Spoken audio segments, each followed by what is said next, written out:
لبيك لبيك لا شريك لك لبيك إن الحمد والنعمة لك والملك لا شريك لك لبيك اللهم لبيك لبيك لا شريك لك لبيك إن الحمد والنعمة لك والملك لا شريك لك.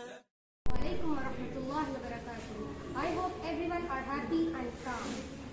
Today I have some exciting news. It's almost about Eid UL Adha. Eid UL Adha is the second Eid that all the Muslims celebrate. So when we know Eid UL Adha is near, then this also means that this is the season for Hajj. What is Hajj? Do you know the 5 pillars of Islam? Shahadat, Salat, Zakat, fasting, Hajj. Hajj is the 5th pillar of Islam. Hajj is an annual pilgrimage to Makkah that Muslims are expected to do at least once in their lifetime. So in easy words, Hajj is the journey to Makkah. Hajj is performed in the month of Dhul Hijj. It is the last month in the Islamic calendar. Okay, I am going to perform the rituals of Hajj. Eid Dhul Hijj. The first thing we are going to do is Ihram. Ihram is a very pure state. It is a declaration or it is the promises that we make to ourselves to Allah. And after the Ihram, the next step is Mina. We have to go to Mina, and here we are going to stay in the tents, which is 8 kilometers away from the Kaaba. Here we have to sit and make lots of du'as. We have to ask for the forgiveness from Allah. After the Mina, here we have to stay. 9th Dhul Hijj. 9th Dhul Hijj is also called as the day of Arafat. If we fast on this day, then Allah subhanahu wa ta'ala will forgive us for anything wrong that we did in the last year and anything we might accidentally do in the coming year. So after the sunrise, the next step is Mount Arafat. Here we have to come and we have to make lots of du'as. The special thing about the Mount Arafat is our Prophet Muhammad sallallahu alaihi wasallam gave his last speech on this mountain. Here we have to come and make lots of du'as, ask for forgiveness. And if our du'as are sincere, then we will get what we are asking for. And after the next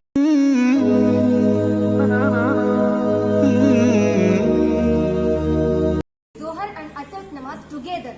We cannot read Maghrib and Isha and we cannot stay here anymore. We have to go to Muzdalifah. Here we are going to read Maghrib and Isha's namaz and we are going to sleep under the stars. Next morning, 10th Dhul Hijj. Today is our Eid. It's Eid day. Today the first thing we are going to like to tell you a little story.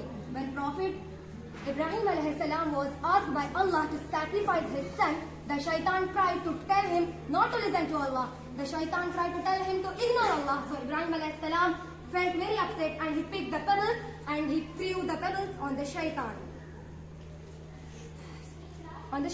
So here we are also going to do the same. We are going to pick the pebbles and we are going to beat on this column. These columns are called as jamrat. That makes us think of shaitan. We have to throw the 7 stones on the big shaitan.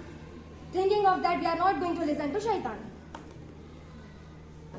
When Ibrahim alayhi salam was about to sacrifice, Allah stopped him and sent him a sheep and said to sacrifice this instead of a son. This event, we sacrifice animals. It could be sheep, goat, cow or a camel. Allahu Akbar, Allahu Akbar, Allahu Akbar, La ilaha illallah. After the sacrifice, all the men shave their heads. And here our ihram ends. So the next step is to do tawaf of Kaaba. Here we have to walk around the Kaaba 7 times reciting talbiyah. Do you know the meaning of talbiyah? Labbaik Allahumma labbaik. I am answering to your call, Allah. I am listening to you. Labbaik la sharika laka labbaik. I am answering to you, Allah. I am listening to you and you have no partners. I cannot worship anyone else than you, and no one can give me paradise, only you. Innal hamda wan ni'mata laka wal mulk. All things is to you, Allah, and all the things in the world are yours, Allah. Everything in the universe belongs to you, Allah. La sharika lak, and you have no partners.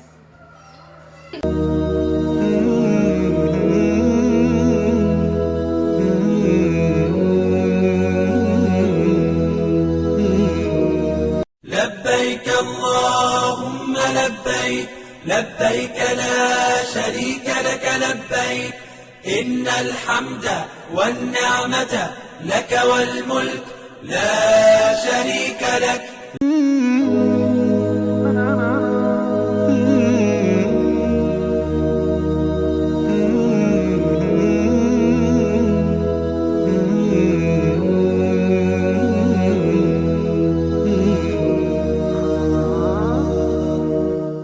ذكر وموعظة ونور فيه شفاء Remember the story that I said just before now?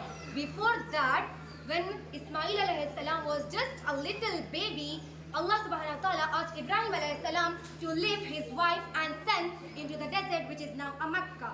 So in search of food and water for Ismail alayhi salam, his mother walked back and forth 7 times between the Mount Safa and Marwa. So even we are going to do the same. The next step after the tawaf is we have to walk from Safa to Marwa 7 times back and forth. After this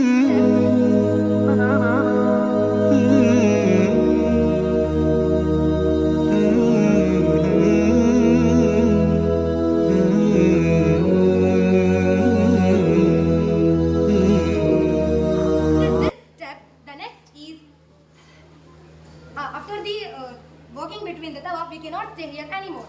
So again we have to come back to Mina, where we are going. So in Mina we are going to stay for 3 days. 11th Dhul Hijj. After the Zohar we have to come and we have to pick the pebbles and we have to throw 7 pebbles on the big shaitan, on the middle shaitan and on the last shaitan.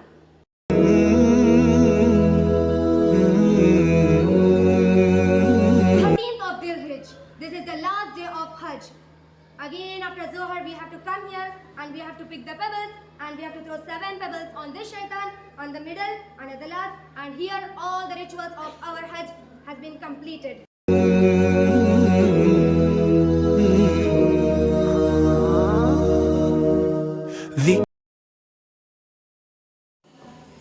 Assalamu alaikum wa rahmatullahi wa barakatuh.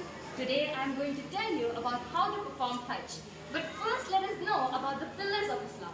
There are 5 pillars of Islam, which are the core beliefs and practices of Islam. They are the framework of a Muslim's life.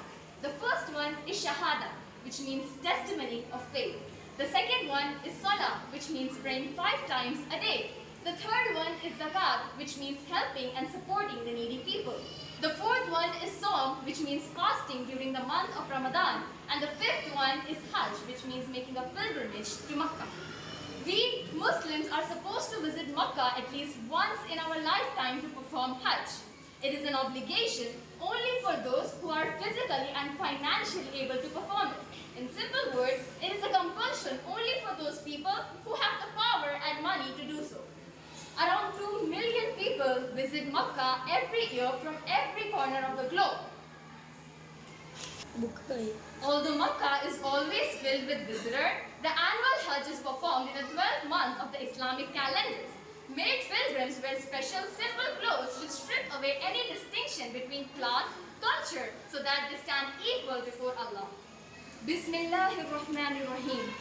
وَأَذِّن لِلنَّاسِ بِالْحَجِّ يَأْتُوكَ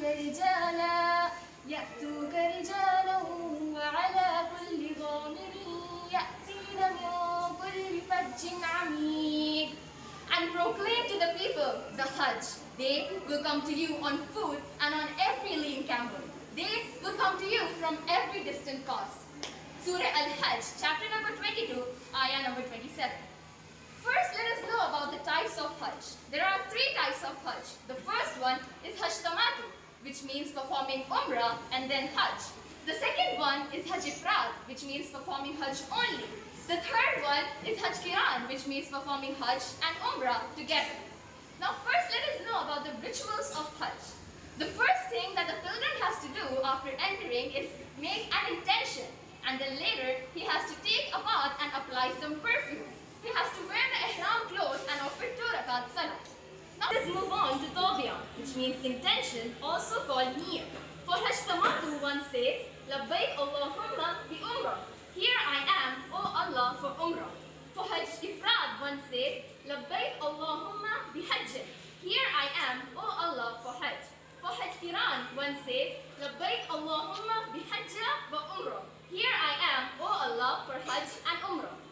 Upon entering the holy mosque, the pilgrim makes tawaf 7 times and prays 2 rakat salah.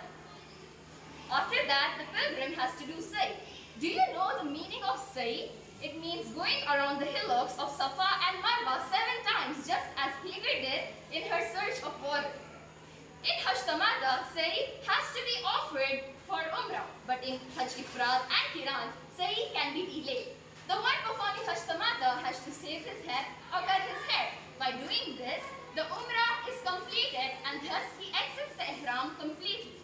On Eid UL Adha, the one performing Hajj Tamattu enters the Ihram and recites the Tawbiya and says, Labbaik Allahumma Hajj. Here I am, O Allah, for Hajj. Later, the pilgrim goes to Mina, where he prays Zohar, Asr, Maghrib, Isha and Fajr. When the sun rises, the pilgrim goes to Arafat, where he spends most of his time in making zikr and dua. Before the sunset, the pilgrim goes to Muzdalifah and stays overnight in it. By the sunrise of the next day, the pilgrim goes back to Mina, where they stone Jamratul Uqba, also known as Kubra. Now let us move on to the sacrifice. On 10th day of Zulhijjah, the pilgrim slaughters a sacrificial animal and cuts his hair or shaves his head. Now, everything is permissible except for having intercourse with one's wife. Later, the pilgrim goes back to Makkah and performs sa'i and tawaf for Hajj. After that, the pilgrim goes to Mina, where he stones all the 3 jamarats until those 2 days. After that, he exits the ihram completely. Upon leaving, one should not move out of Makkah until he has performed the farewell tawaf. It is also highly recommended to visit the Prophet's mosque before leaving Medina. Thank you.